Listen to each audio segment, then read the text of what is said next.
Olá, cursistas! Estamos começando mais uma sessão formativa, a sessão número 13, Tecnologia da Informação e Comunicação na Educação.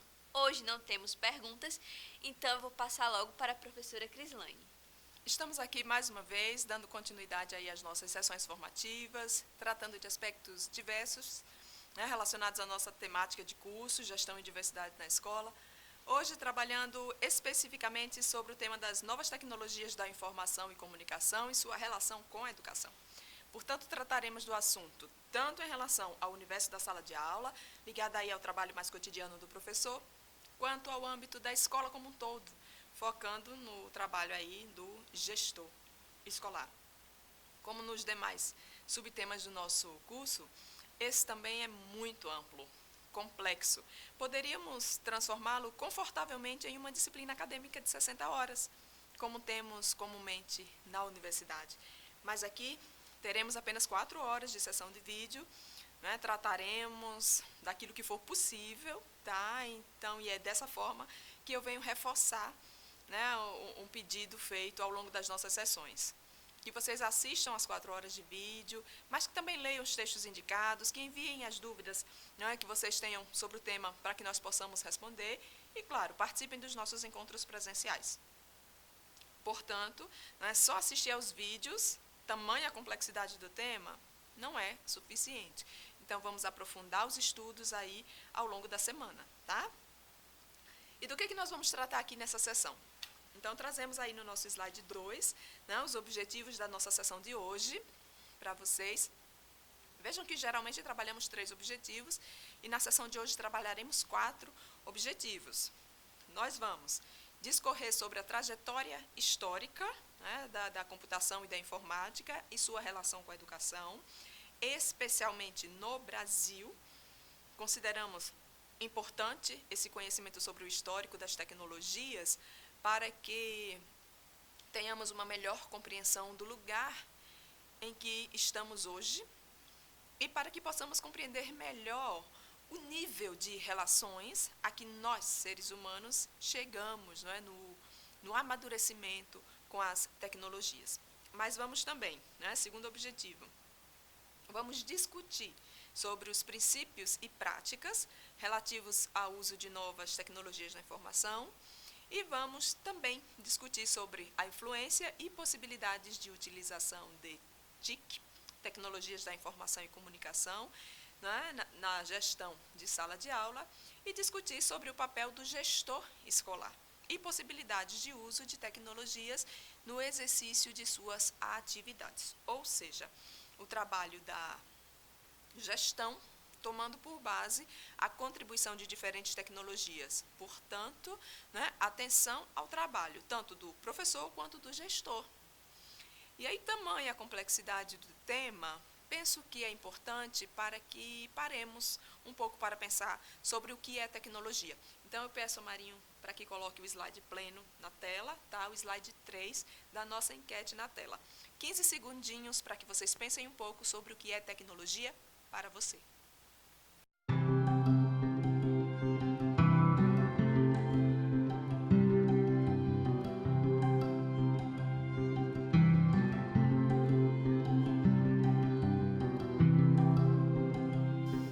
As tecnologias, elas são consideradas de modo diferente na vida dos sujeitos. Há estudiosos que trabalham com conceitos, por exemplo, de nativos digitais. E se nós temos os nativos digitais, nós temos também os imigrantes digitais. Os nativos referem-se aí aos meninos da geração mais nova, que desde a infância já tem contato com as novas tecnologias da informação e comunicação. E o imigrante digital seria aquele cuja formação, sobretudo a formação escolar, no período da infância e adolescência, ainda esteve atrelada a enciclopédias e livros, por exemplo. Muitos de nós seríamos aí imigrantes digitais. E muitos dos nossos alunos seriam nativos digitais. Enfim, vamos avançar sobre a reflexão sobre tecnologia. O que era tecnologia para você? Bom, você vai amadurecendo com base nos seus estudos e com suas experiências profissionais. aqui, agora, nós vamos tentar contribuir um pouco, né, para a reflexão sobre o tema acerca da tecnologia. Uma reflexão, e isso vai nos levar a transitar um pouco sobre o histórico relativo às novas tecnologias. E aí, quando nós fazemos essa reflexão, essa relação com o histórico, nós fazemos isso com atenção aos aspectos teóricos das tecnologias e com foco, né, no hoje, tá, para chegarmos aí nas tecnologias digitais. Mas aí o que é que nós temos aí em termos de histórico? Temos a concepção aristotélica de tecne, né, uma primeira abordagem acerca da tecnologia, que é da antiguidade, que era, naquela perspectiva, considerada de forma instrumental, ou seja, a tecnologia era tudo aquilo que nós poderíamos utilizar para fazermos mais coisas.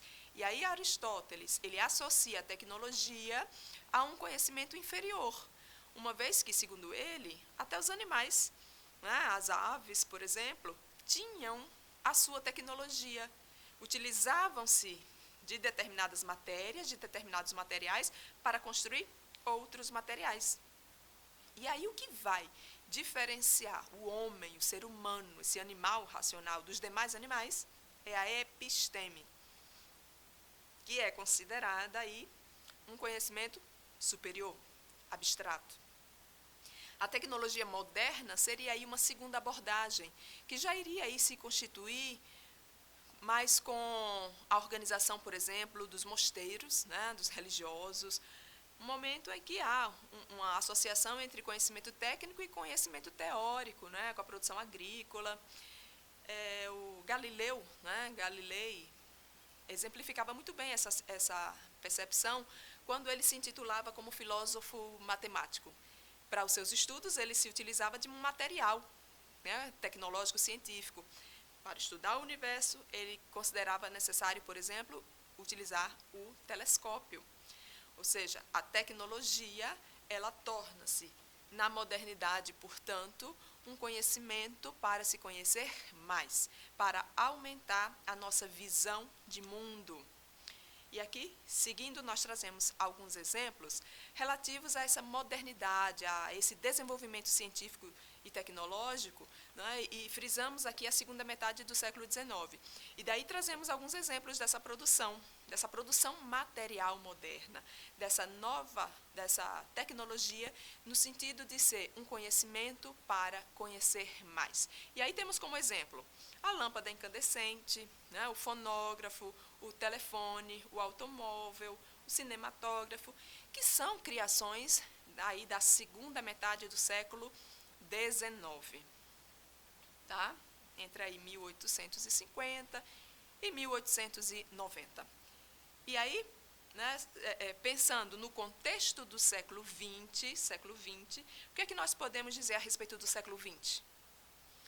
Que o mundo, né, de maneira já interligada, mais interligada, sofria as consequências de um determinado evento, às vezes local, em decorrência da interligação entre os países, né, dos seus sistemas econômicos, o que fazia com que houvesse uma repercussão das ações, né, que ocorriam em um país em outro. Então, é o ambiente do pós-Primeira Guerra Mundial, vivenciamos a depressão econômica de 1929 dos Estados Unidos, como decorrência do avanço do sistema capitalista. Assistimos a um avanço do consumismo. Isso envolve a conquista, né, e o consumo de produtos eletrônicos, elétricos. E esse avanço do consumismo, associado às tecnologias, isso vai potencializar a comunicação. Nesse slide 6, né, vocês têm sugestões de vídeos. Tá? Nós não vamos apresentá-los aqui, apesar de serem vídeos curtos, né, por conta do nosso tempo de sessão. Essa segunda sugestão de vídeo, por exemplo, é um filme.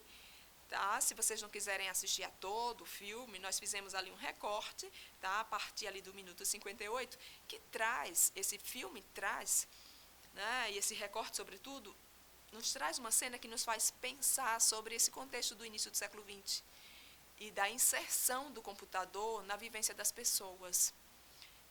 E aí, né, avançando pelo contexto do século XX, nós chegamos aí à década de 1960, momento que vai marcar aí as primeiras transmissões via TV via satélite, e isso acarreta mudanças de paradigmas em diferentes aspectos nas ciências. E aí nós trazemos mais alguns exemplos de vídeos, né, que vão aí tratar do contexto brasileiro e trazendo informações a respeito, né, da segunda metade do século XX associada ao desenvolvimento tecnológico no país. E pensando no contexto brasileiro, né, pensamos no contexto mundial, em termos de 1930, 40, 60, né, e trazemos aqui sugestões de vídeos sobre o contexto brasileiro e vamos avançar um pouquinho mais sobre o contexto brasileiro e a relação com a educação. E sobre isso, o que podemos dizer?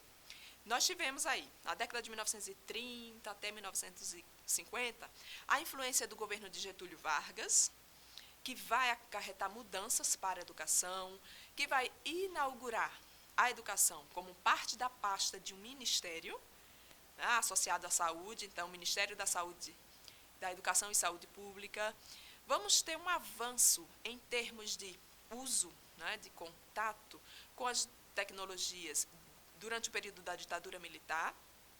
Percebemos que a ampliação das tecnologias, ela se associa muito à esfera militar, tanto que melhorias nas comunicações, elas são muito fruto, em termos mundiais, muito fruto das guerras mundiais, das grandes guerras. Vamos ver aqui como o computador ele se aperfeiçoa em decorrência da busca por melhoria de comunicação pós-Segunda Guerra Mundial. Tá?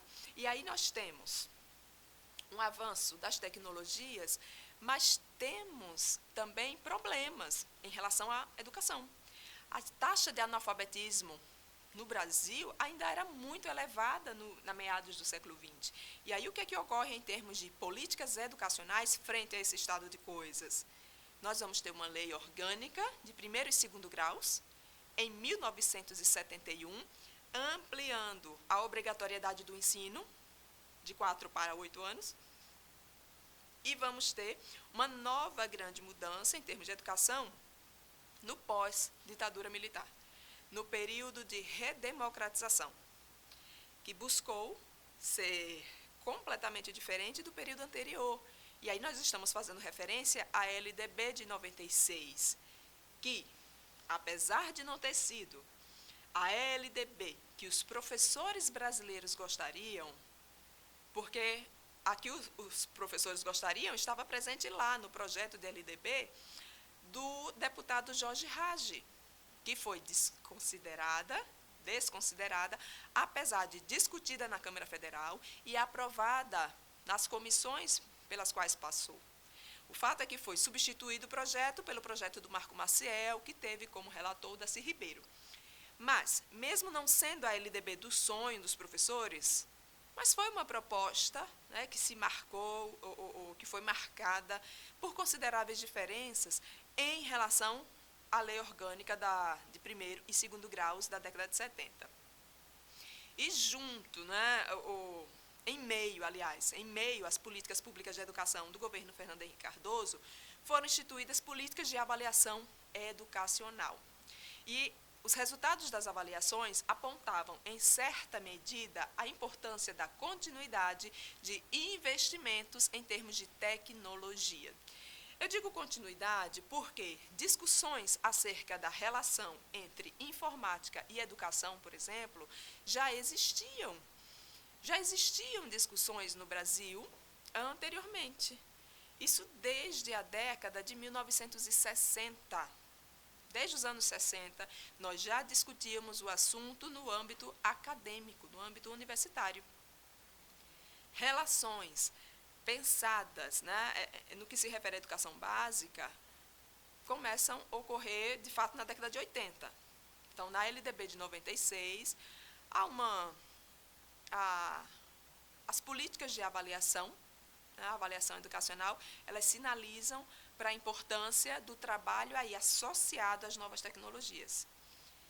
E, né, continuando aí, na reflexão sobre tecnologia, vale a pena aí frisarmos a contribuição teórica do Marshall McLuhan. Ele entende ele entende a tecnologia como extensão do nosso corpo de homem, né? De um homem no sentido de humanidade. Tá? Por exemplo, né? E aí vocês têm um vídeo, tá? Curtinho, tá? Em que ele mostra como o avanço das tecnologias, ele permite que possamos nos deslocar sem sair do lugar. E deslocar as coisas sem que façamos esforço físico.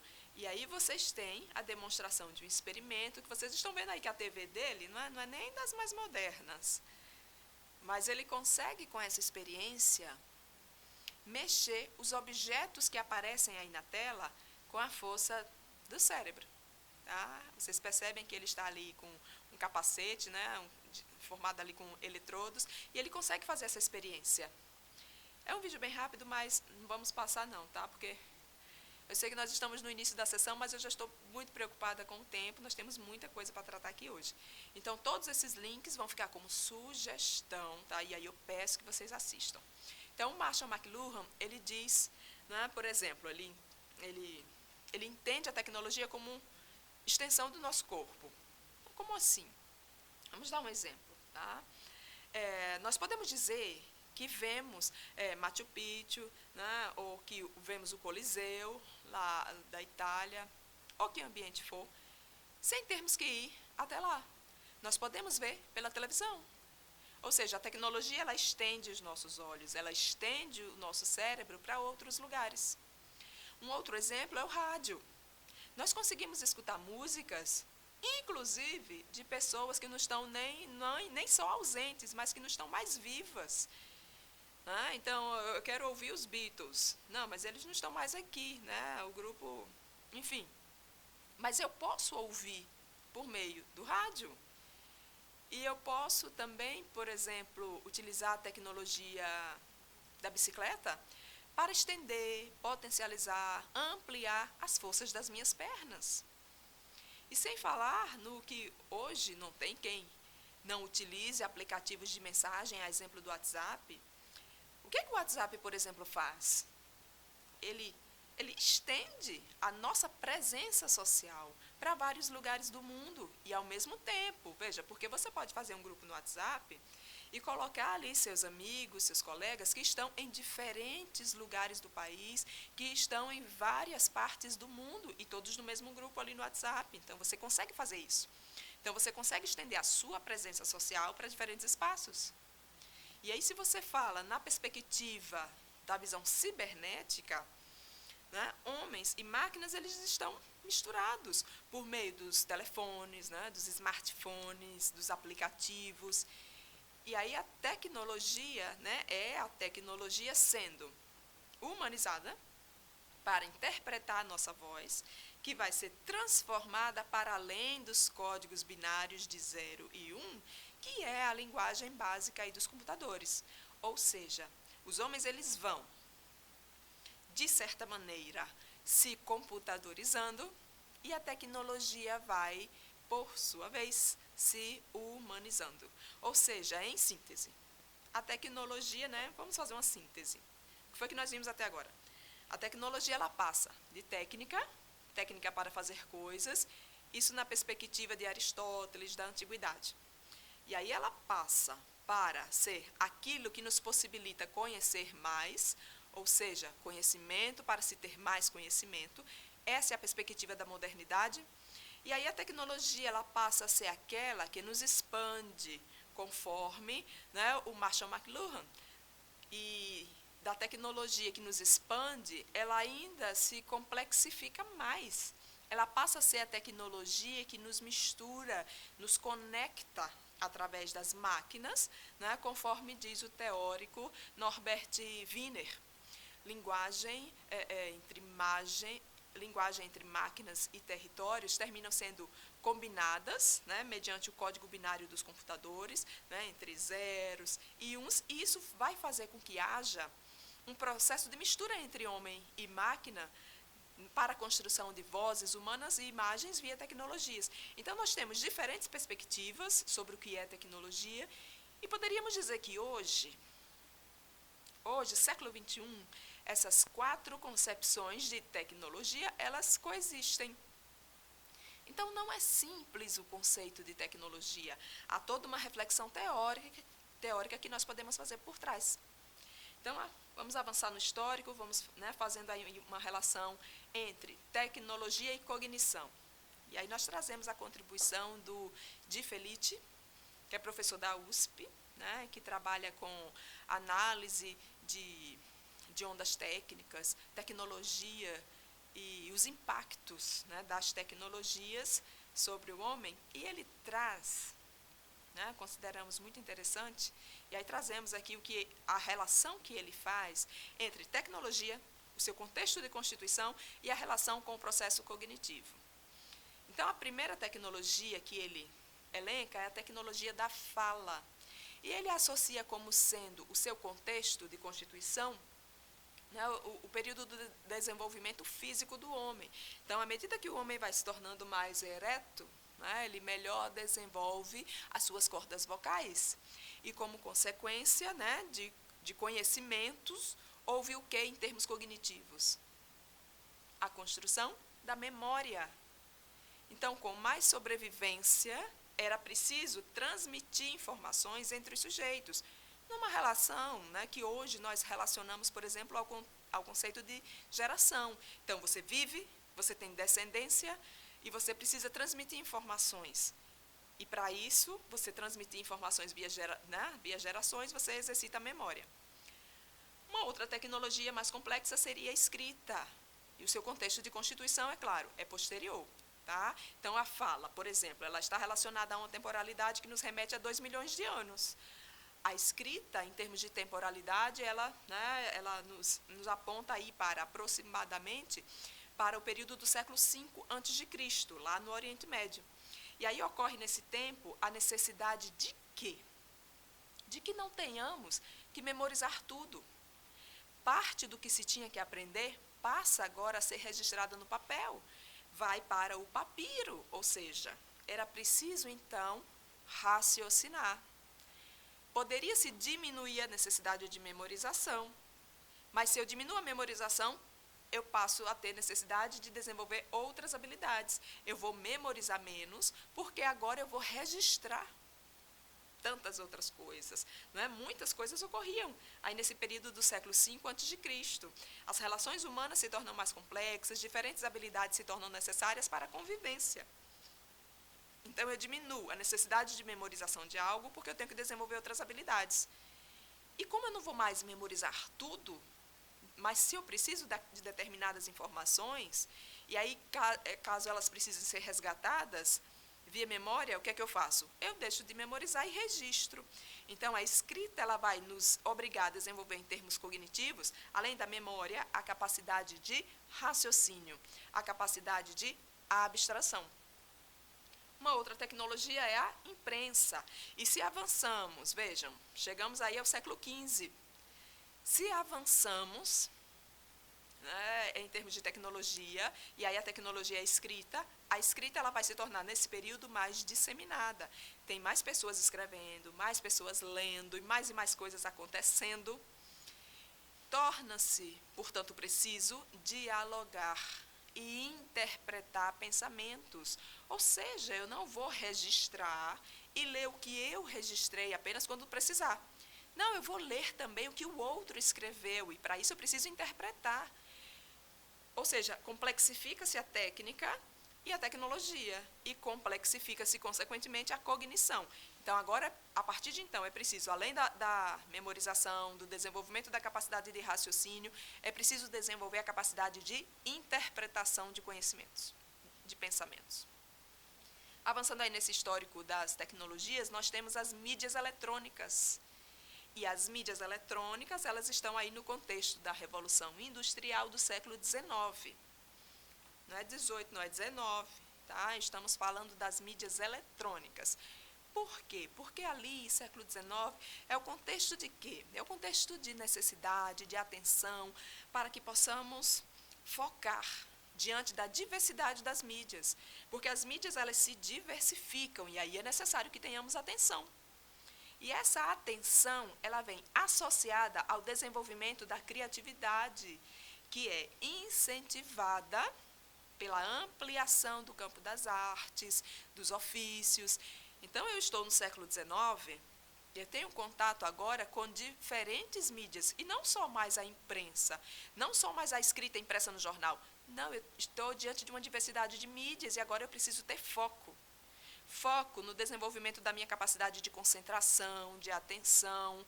E aí, em meio à diversidade de mídias, é preciso, em termos profissionais, né, de vivência nessa sociedade do século XIX, desenvolver a capacidade criativa. E aí chegamos, né, a partir do século seguinte, século XX, chegamos às redes digitais. Hoje, temos muitas fontes de informações, não é? Por meio aí os mais diversos. E o cérebro, nosso cérebro, ele tem que agora, vejam, ele não tem só que memorizar, não só que raciocinar, não só que interpretar pensamentos, não só ter atenção. Ele precisa agora também julgar, selecionar, se sofisticar diante das informações e do conhecimento. Vejam, por um lado, não precisamos mais memorizar tanta coisa, mas nós precisamos aprender a julgar, validar as informações. E isso é muito mais difícil, gente. É muito mais difícil do que memorizar, que decorar. E aí pensemos no papel do professor.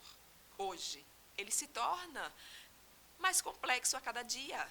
Você sai daquela orientação para o exercício de memorização, memória como centro, como base do processo, como sinônimo, inclusive, de aprendizagem, e você entra em uma seara múltipla, plural, em que diferentes cognições são consideradas importantes para um cidadão ser considerado funcional.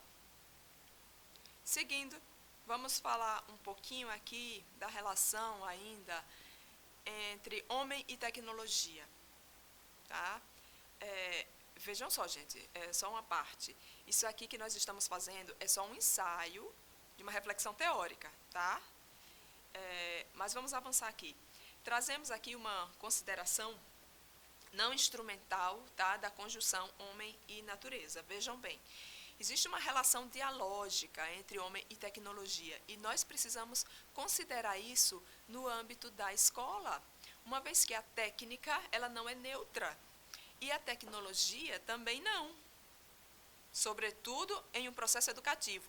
E aí, essa relação, nós vamos falar um pouquinho dessa relação dialógica entre homem e tecnologia. Vejam, a escola, ela tem um papel de levar o aluno a querer aprender sempre mais. Essa é a abordagem moderna de educação escolar. Então, a escola, ela tem que levar o aluno a querer aprender e aprender sempre mais. Isso nos coloca a obrigação de melhorar o nosso meio escolar. Melhorar, portanto, nossas práticas, no sentido que dizia lá o Marshall McLuhan. É preciso que possamos nos expandir. A escola tem que buscar expandir o aluno em termos de conhecimento, em termos formativos. Então, as tecnologias, essa relação dialógica entre homem e tecnologia, ela nos ajuda a compreender a conjunção entre homens e máquinas, né, como diz o Norbert Wiener. A tecnologia, ela intermedia a educação e nos permite nos conectar com outros atores, sujeitos educacionais. Isso via plataformas educacionais. É um pouco o que nós estamos vivendo aqui no nosso curso. Eu estou aqui, né, nessa sala, sou eu, o Emerson e a Lohana. Nós gravamos aqui durante 4 horas ininterruptas e depois vocês, cursistas, né, cada um de vocês, no seu ambiente, né, de trabalho, na sua residência, e por meio de diferentes suportes, alguns no computador, outros conseguem, né, replicar o vídeo na TV, alguns estão assistindo pelo smartphone, ou seja, via uma plataforma de vídeo, nós conseguimos nos expandir, nós conseguimos nos conectar. E aí, existe, né, um outro teórico, o Galimbert, que nós trazemos ele aí, nós trazemos o Galimbert aí no slide 11. Para Galimbert, o homem ele não usa tecnologia. para Galimbert, o homem ele já é um ser tecnológico. E por quê? Porque ele é considerado um ser fraco. Então, ele precisa, portanto, da tecnologia para viver, para sobreviver. Porque, vejam, na compreensão dele, fisiologicamente, segundo Galimbert, nós, seres humanos, nem deveríamos existir nesse mundo. Por quê? Porque nós não temos grandes garras, grandes dentes, não temos lá muita força, não é? Por isso que a tecnologia ela avança. Ela avança para nos dar condições de sobrevivência. Por isso que nós, seres tão frágeis, só existimos hoje porque somos seres tecnológicos, na perspectiva de Galimbert. Então, a tecnologia, portanto, ela nos expande, ela aumenta a nossa inteligência, se bem utilizada, tá? Porque se não for bem utilizada, gente, né? Por exemplo, você se forma pela universidade do WhatsApp, tá? E não dá muito certo, né? Então, a tecnologia existe, mas ela precisa ser bem utilizada.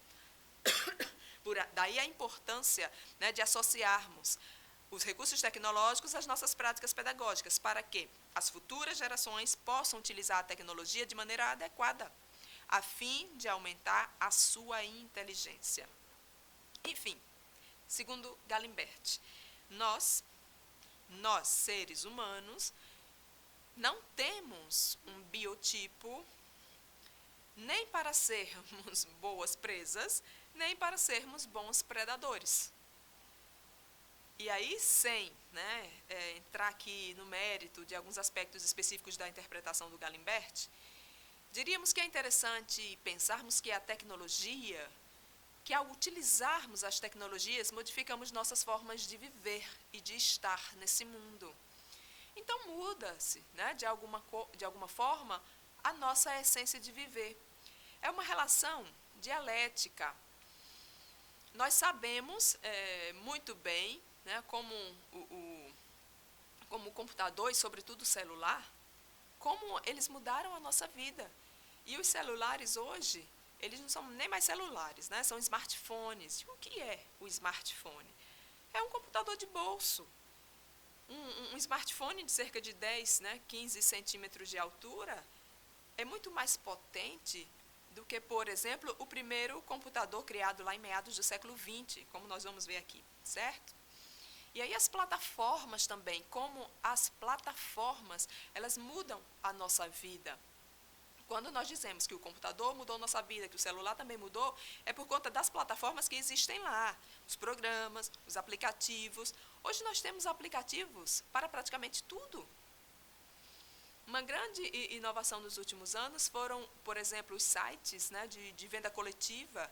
E hoje nós não temos nem mais sites só de vendas coletivas, né, de programação de viagens. Não, nós temos plataformas, inclusive, de empréstimos. Né? A mais recente de que eu tive conhecimento, né, depois da plataforma Uber, por exemplo, foi a plataforma de empréstimos. Então, é uma plataforma Tem Açúcar, é o nome da plataforma, né? Acho que a plataforma temaçuca.com, alguma coisa assim.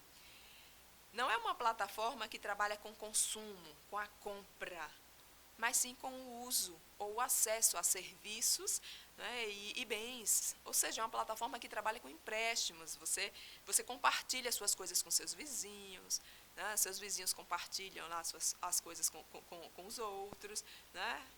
Então, uma plataforma, quer dizer, você precisa, por exemplo, de uma furadeira na sua casa, vai usar só uma vez? Vai comprar uma furadeira? Quanto é uma furadeira?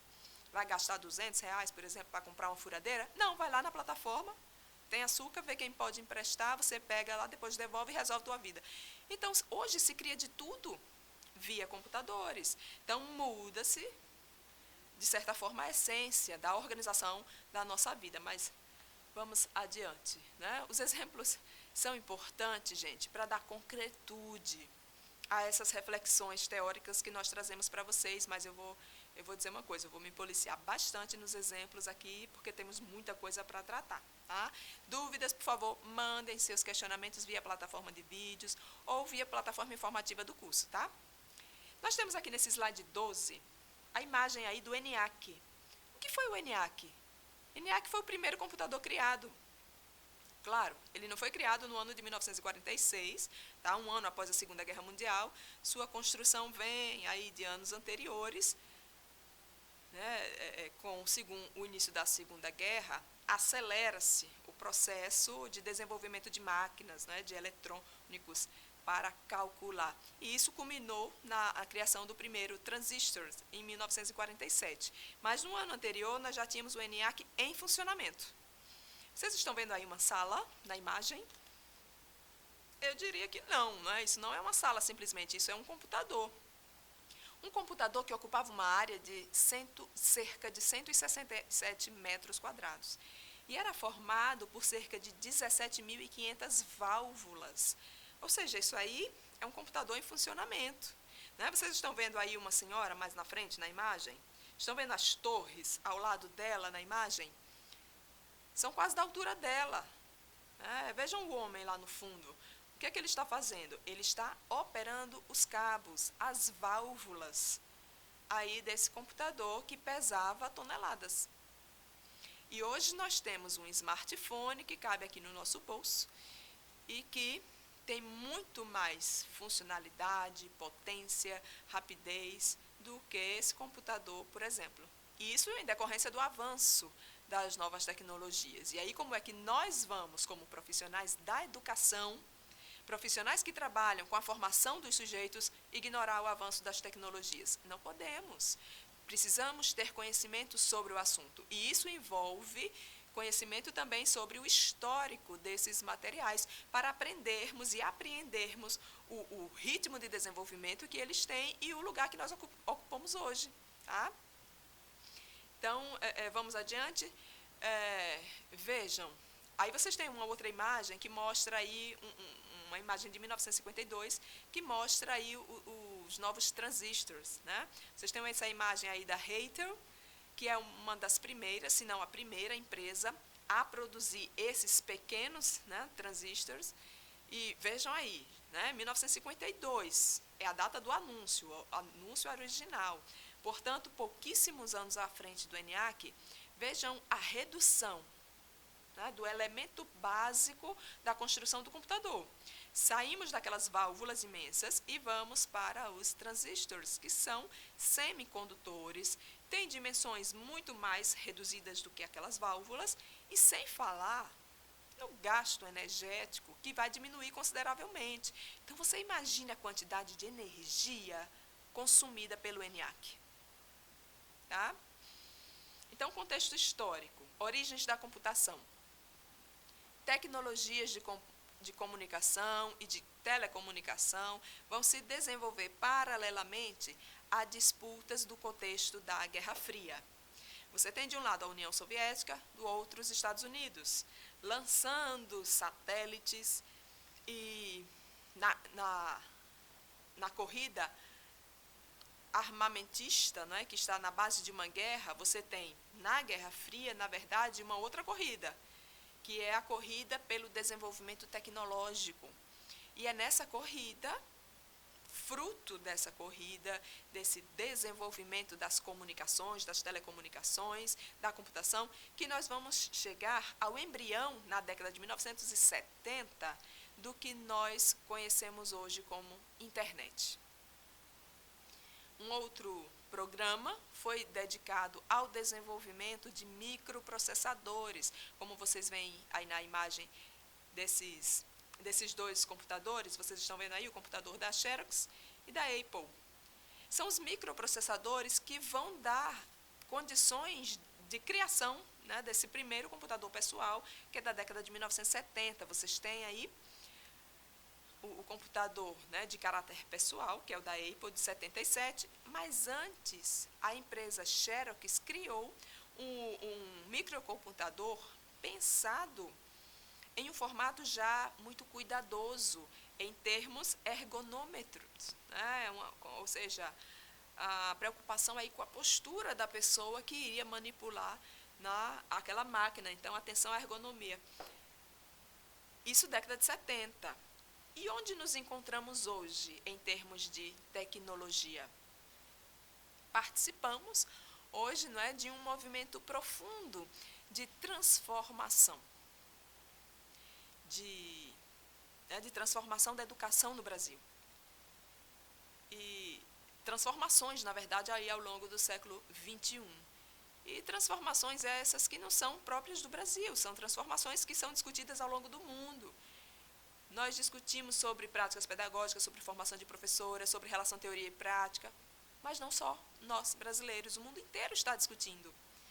E as discussões ocorrem em diversos espaços, em diferentes ritmos, com variados sujeitos, e de alguma forma elas terminam afetando a todos.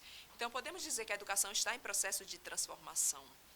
E aí, quando falamos em educação formal, informal, básica, superior, presencial, online, educação corporativa. E, em grande medida, em decorrência do avanço das tecnologias, é que nós temos essa diversificação. Por quê? Porque as novas tecnologias, elas criam possibilidades inimagináveis, criam possibilidades de contatos e acesso a informações das mais diversas formas. Dou novamente o exemplo do nosso curso. Estamos aqui, só nós três, nessa sala, gravando.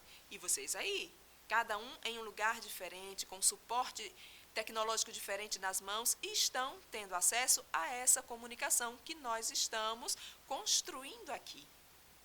E aí, nesse sentido, a sala de aula, o lugar conhecido como sala de aula, ele se torna um lugar direcionado a encontros pontuais.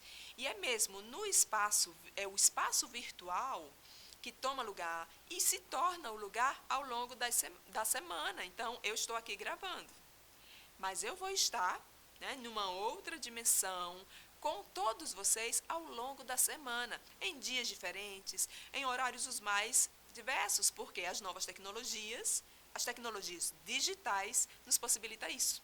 Então, nós vamos nos encontrar, cursistas, professora ministrante, cursistas, vão se encontrar ao longo da semana, em lugares diferentes, em horários os mais diversos, e a sala de aula, o nosso auditório, o nosso encontro presencial vai ser lá a nossa atividade pontual. Então, não partimos da sala de aula para outros ambientes, não, é o inverso.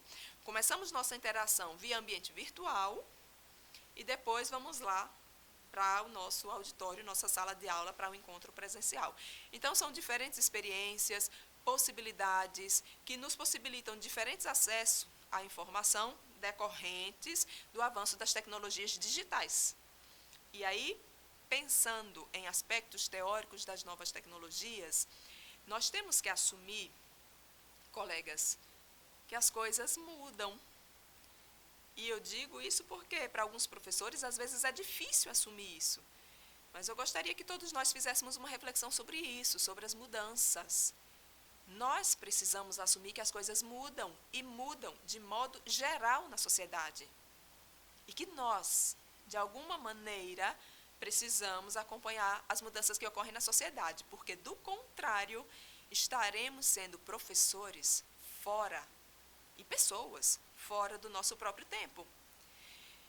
Parte das mudanças que ocorrem na nossa sociedade é ocasionada pelas tecnologias. O maior exemplo disso são as transformações que resultaram nos celulares que nós temos hoje. Olha o iPhone. O que é o iPhone, gente?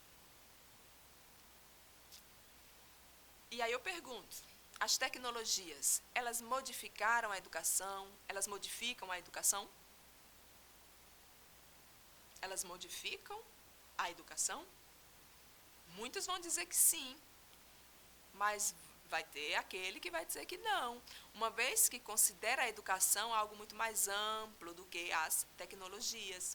E aí eu chamo a atenção para a necessidade, por um lado, que acompanhemos as mudanças pelas quais passa a sociedade e mudanças que estão associadas ao domínio tecnológico, mas que, por outro lado, não percamos de vista que a educação, ela tem uma dimensão que é maior que as tecnologias. Ou seja, as tecnologias existem em função das mudanças sociais, aliás, das mudanças que ocorrem na sociedade, mas elas não são o todo para a educação. A educação, ela tem uma dimensão que é maior.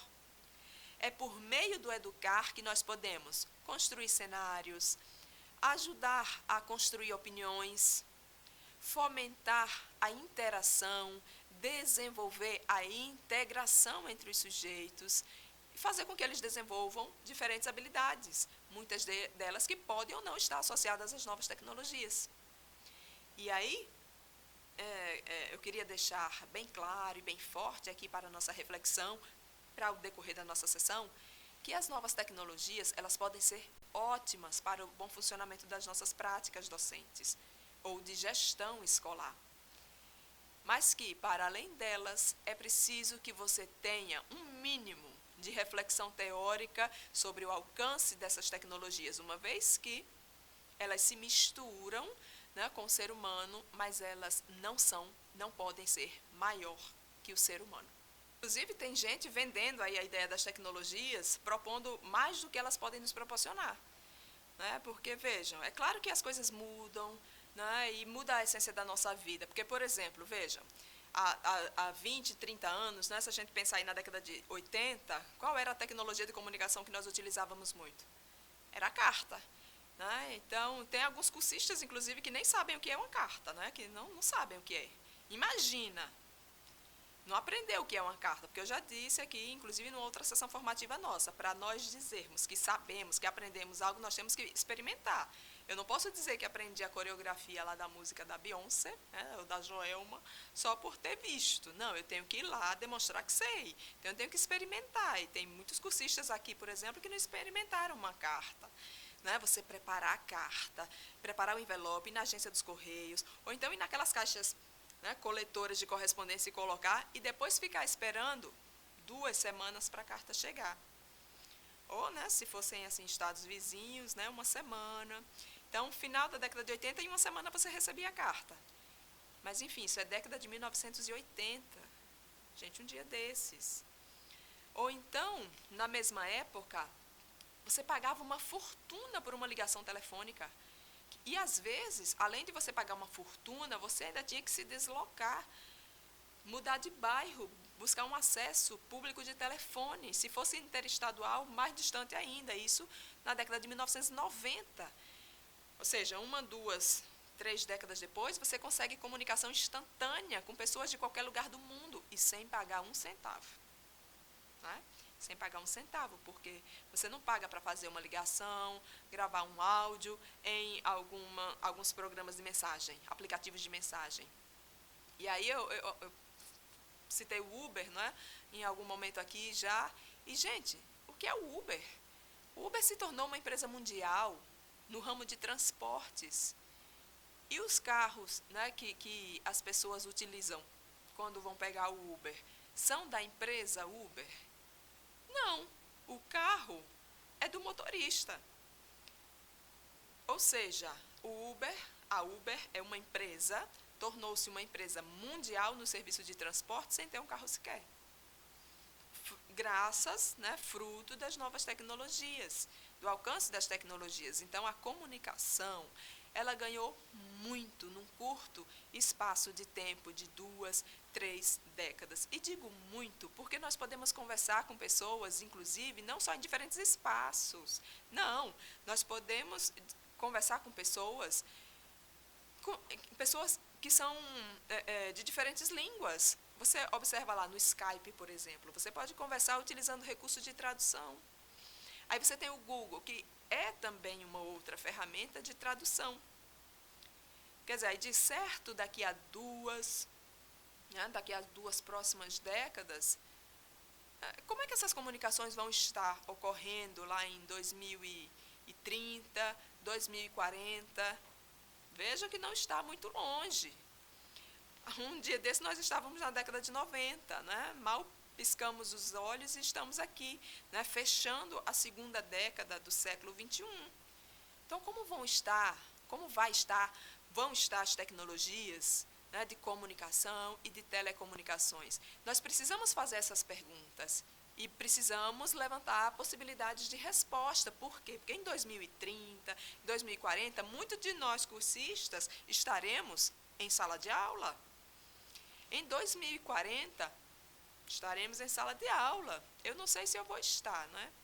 Se eu não morrer, estarei, né? Porque enfim, com as mudanças que ocorreram no âmbito, né, da Previdência, né, que foi aí aceita, né, pela população brasileira, é provável que eu ainda esteja.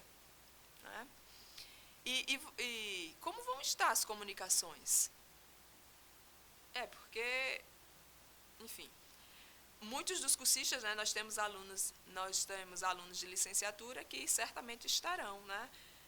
Como eu tenho aí cerca de 20, 21, 22 anos de contribuição, não era para estar, mas estarei, né, certamente em 2040 também, em sala de aula. Então, é preciso que acompanhemos as mudanças que ocorrem nas tecnologias de comunicação, de informação. E aí eu vou até aqui pensando aqui em outros exemplos, vou até sair da seara das comunicações. Vejam só, tem ossos, colegas, ossos, corpo humano, ossos que já estão sendo impressos em impressoras 3D, córneas que estão sendo impressas em impressoras 3D para implantes. Daí eu pergunto mais uma vez, onde nos encontramos hoje e como nós estaremos em 2030 e 40.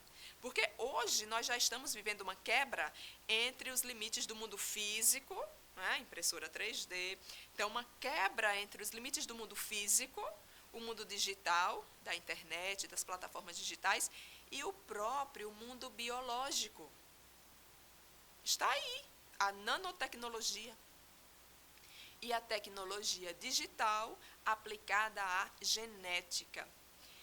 Vivemos uma quarta revolução industrial hoje, né, nessa década atual em que nós estamos no século XXI. O avanço da tecnologia digital constitui-se como uma espécie, né, para alguns, até como uma espécie de religião, né, religião entre aspas.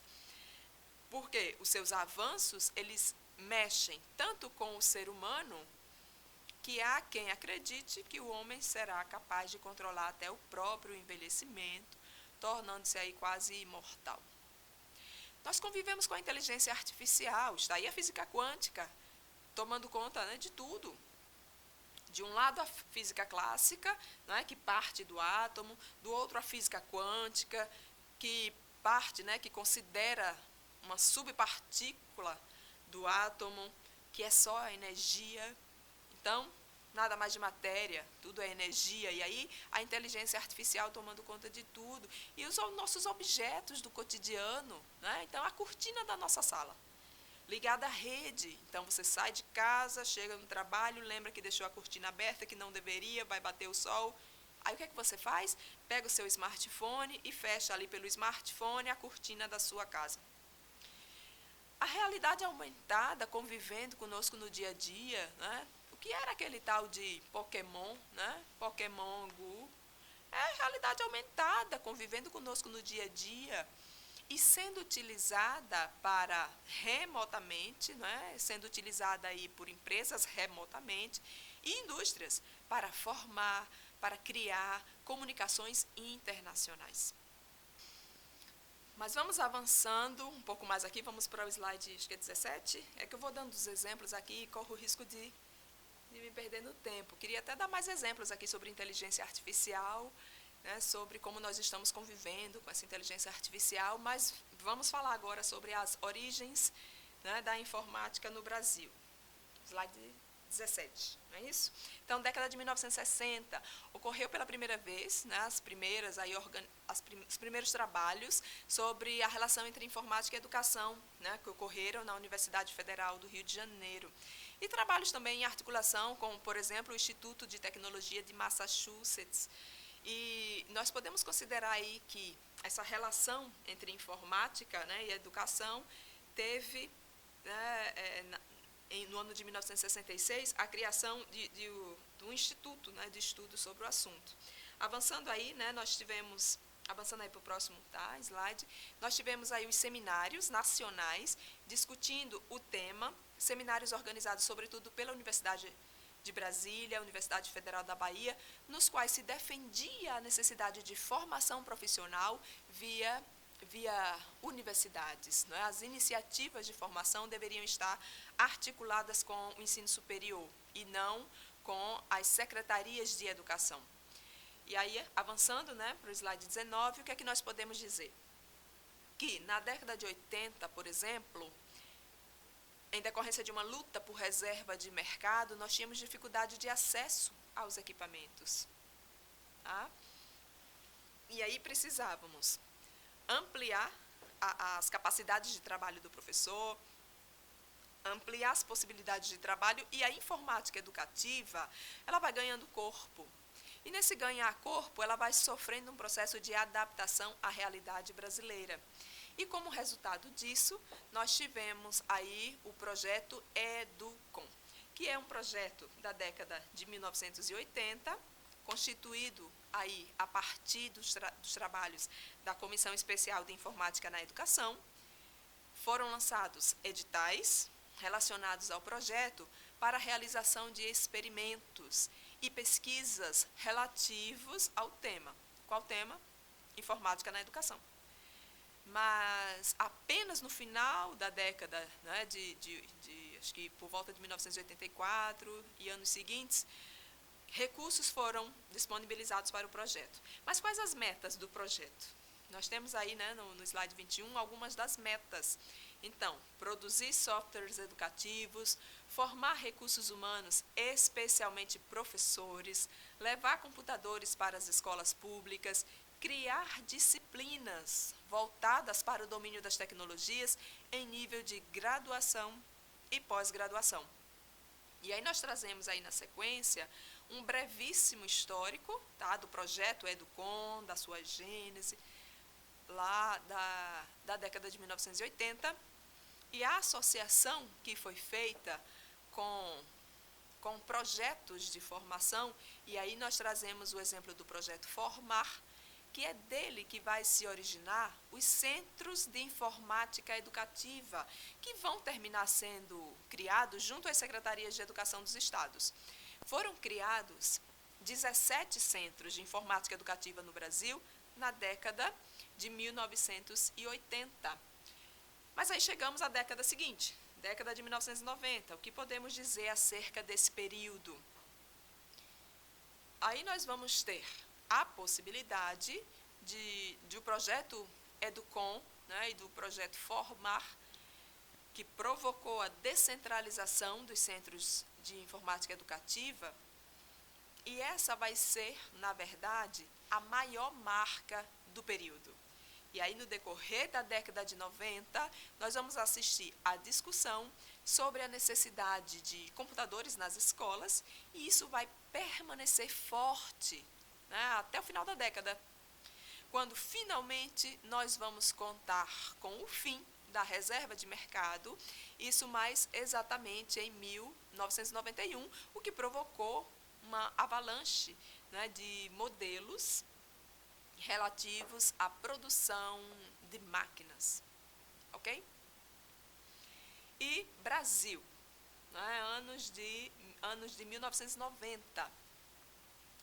Nós podemos fazer uma referência aí ao Proinfo, mas antes do Proinfo, só lembrando aí, falando da década de 1990, 90 foi a década em que eu comecei a trabalhar, né? Não comecei na área da educação, comecei em uma outra área, e eu lembro que quando eu cheguei no banco, nós usávamos lá computadores, e nós usávamos o MS-DOS, aquela tela preta, né, ou verde lá de fósforo, era aquela que nós utilizávamos. E aí, em 1995, chegou o Windows.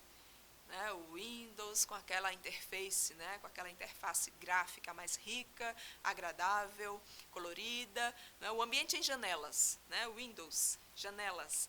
Aquilo era muito melhor para trabalhar do que aquela tela lá, só com letras e números. Né, letras e números na cor verde, né? Quer dizer, tinha computadores em que a letra era verde, em outros brancas, né, em outros amarela. Enfim, 1995 chegou o Windows. E aí, um pouquinho antes, né, chegamos à origem HTML, em 1991, e em 1993, o desenvolvimento do primeiro navegador de internet. E aí, trazendo para a educação, nós podemos contar com o Proinfo. Proinfo, que foi lançado em 1997 e foi apoiado aí nas bases do Programa Nacional voltado para a Informática na Educação. Quais eram as metas do Programa Nacional de Informática na Educação, o Proinfo? Formar cerca de 25 mil professores, atender a cerca de 6,5 milhões de alunos e instalar cerca de 100 mil computadores, né, e laboratórios de informática conectados à internet. Isso em 1997. Em que ano nós estamos mesmo? Como está a nossa escola? Como estão as nossas escolas em termos de laboratórios, de informática, computadores, com acesso à internet? Bom, a escola de cada um de vocês, eu não sei, vocês que vão me dizer. Né? Mas vamos aos objetivos do Proinfo. Quais eram os objetivos? Melhorar a qualidade do processo de ensino nas escolas públicas, possibilitar a criação de uma nova ecologia cognitiva nos ambientes escolares, mediante a incorporação adequada das novas tecnologias, propiciar uma educação voltada para o desenvolvimento científico e tecnológico, para a criatividade, né, na agilidade na resolução de problemas, no raciocínio, manejo da tecnologia e para um maior conhecimento técnico no campo. Objetivos do Proinfo: educar para uma cidadania global, para uma sociedade tecnologicamente desenvolvida. E em termos de estratégias, o que se buscava via Proinfo?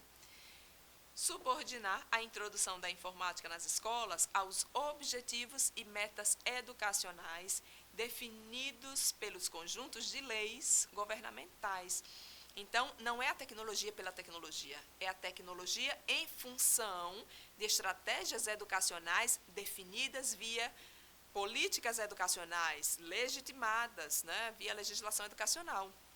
Em termos de estratégias, buscava-se interligar, né, os computadores nas escolas públicas e fomentar mudanças na cultura, né, do sistema público de ensino, preparando os alunos para melhor interagir na sociedade em termos de tecnologia. E nós temos aí nesse contexto uma participação do CONSED, tá, avançando, do CONSED, Conselho Nacional de Secretários de Educação, Secretaria de Educação Básica do MEC, secretarias, né, dos estados e dos municípios, discutindo toda essa problemática no país, certo? Estamos falando aí do final dos anos 90. E avançando aqui para o slide 30, nós podemos dizer que a criação dos núcleos de tecnologia educativa, tá, os NTE, isso foi feito em todo o país, e foi construída uma rede nacional de pesquisa para discutir a relação entre tecnologias, computadores, informática e educação, e a estrutura hierárquica, né, prevendo aí a formação de técnicos e professores nos NTE, nos núcleos de tecnologia, né, educativa, para onde foram deslocados os mais aptos para fazer essa formação. Isso marcou esse período. E cerca de 50% dos nossos recursos financeiros, como mostra aí nosso slide 31, vejam bem, cerca de 50% dos recursos tinha destinação prevista para a formação de professores. Isso é muito importante, de nós atentarmos, de não esquecermos que havia uma preocupação com a formação de professores, porque considerava-se, né, e considera-se importante o trabalho de capacitação no âmbito das novas tecnologias e de informática, e isso desde o final dos anos 90, gente. Fechamos aí os anos 90, entramos no século XXI, passamos uma década, estamos fechando a segunda década do século XXI. Então, é preciso que nos questionemos: o que é tecnologia para mim? E qual é a minha relação com as novas tecnologias da informação e comunicação? Vejam o que é que o Proinfo está discutindo, tentando implementar no final do século passado. Então, é importante que pensemos na questão, né, que estava lá no outro slide nosso. Onde estamos, em que momento estamos nesse momento? Então, foram pensados investimentos para a constituição de laboratórios de informática, investimentos voltados para a capacitação dos professores, né? Acho que o nosso tempo está esgotando aqui nesse nosso primeiro bloco, e aí vamos fechar esse primeiro momento pensando qual o meu lugar, quais as minhas relações, qual o domínio que eu tenho sobre as novas tecnologias da informação e comunicação e como eu posso utilizar esse conhecimento em prol da melhoria das minhas práticas docentes e de gestão escolar. Tá?